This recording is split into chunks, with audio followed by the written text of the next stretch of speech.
अब क्या पूरा घर लुटा दूं आपकी बहन पर?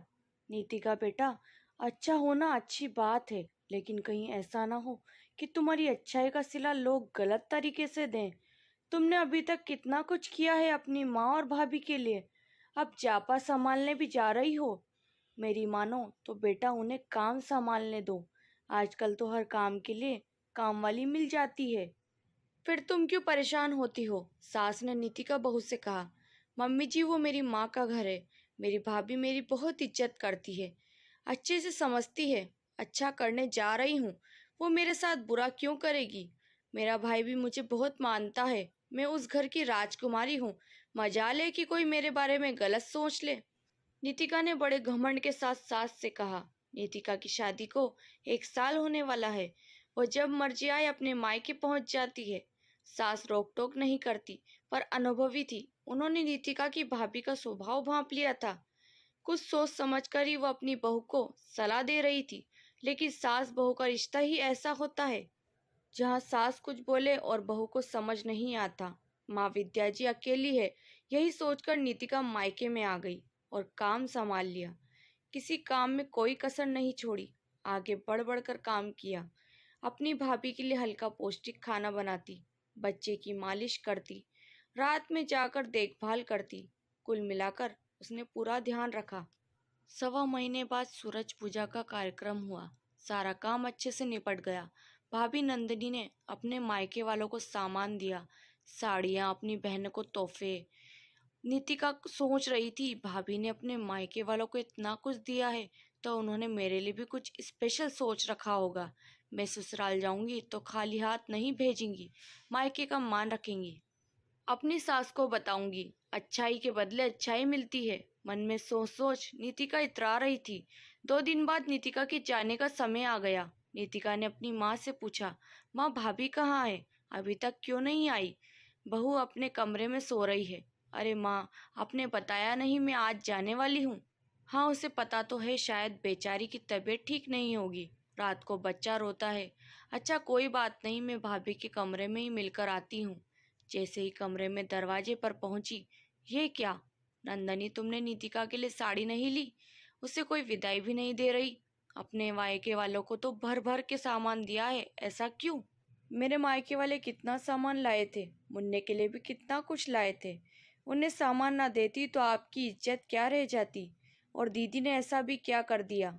महीने भर से यहीं पड़ी है, खाती रहती है। आपकी कमाई भी इतनी कहाँ है? मेरा ऑपरेशन, घर के खर्चे, उनके आने की वजह से कितना खर्चा बढ़ गया है। अब क्या पूरा घर ही लुटा दूं आपकी बहन पर? उनका तो कुछ नहीं, मुंह उठाकर चली आती हैं। कभी नहीं सोचती कि सामने वाली की परिस्थिति क्या है, रुपया पैसा है या नहीं, बस चली आती हैं। आपको पता है कितना काजू बादाम खत्म हो गया है? घर पे दूध 3 किलो आ रहा है। अभी मैंने हिसाब देखा, 2 महीने में पूरा बजट बिगड़ चुका है आपका। मुझे समझ नहीं आता कैसे संभालूं रसोई का बजट। अब आप क्या चाहते हो? मुन्ने के लिए आया रुपया पैसा, चांदी सोना आया है, उठाकर दे दूं? पैसे भी जब देखो जब आ जाती है, फिर कभी दे देंगे। जेब में नहीं है खाने को, भाई को पड़ी है लुटाने की। ध्यान रखो कहीं लाड़ प्यार में आकर अम्मा बाबूजी आधी जायदाद न दे दे। तुम तो वैसे ही टन गोपाल हो, शादी में वैसे ही बहुत खर्चे हो चुके हैं। बड़ी बेरुखी से नंदिनी ने अपने पति से बोली। मगर बहन को खाली हाथ कैसे भेज दूं? आप जैसे भी हो वैसे ही भेज दो, गुस्से में हाथ जोड़ते हुए बोली। नहीं, तुम ये ठीक नहीं कर रही हो। उसने तुम्हारे लिए कितना कुछ किया है। हाँ तो किसने कहा था मेरे लिए कुछ करने को? मैंने तो फोन करके नहीं बुलाया था, अपनी मर्जी से आई थी। अपने पति और सास ससुर के बिल्कुल भी नहीं सोचती, जब देखो जब मायका मायका। ऐसे लाछन लगते देख मानो नीतिका के कानों में खून आने लगा। उसने तो भला करने की सोची थी, पर भाभी ने तो उल्टा उसकी मेहनत पर कीचड़ उछाल दिया।